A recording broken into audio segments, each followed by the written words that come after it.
korang bujang ataupun baru kahwin, nak ada rumah sendiri, bulanan kurang daripada 1,000 nak duduk dekat area Gombak, Batu Cave.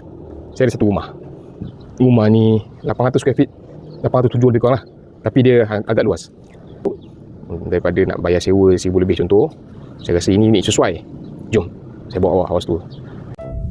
Okey, rumah ni freehold dan strata memang dah siap dah. Untuk 807 square feet, sebenarnya ruang ni memang agak luas. Kalau tengok bilik pertama pun dia ada siap dengan toilet. Boleh nampak dalam video ni memang luas. Nah, ini bilik kedua dia. Bahagian dapur pun nanti boleh nampak terpisah lah, siap dengan tabletop kitchen.